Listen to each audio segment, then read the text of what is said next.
switch.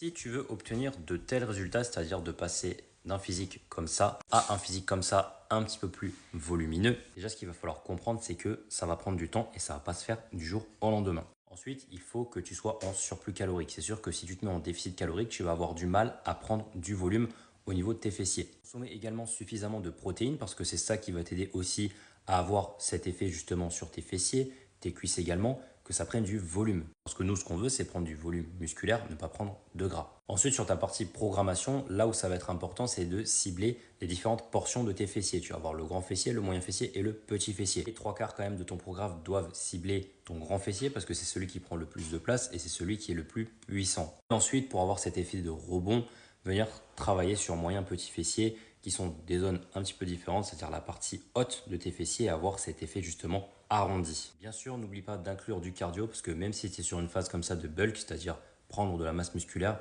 il ne faut surtout pas négliger ton cardio. Ça va être au contraire bénéfique pour ta progression.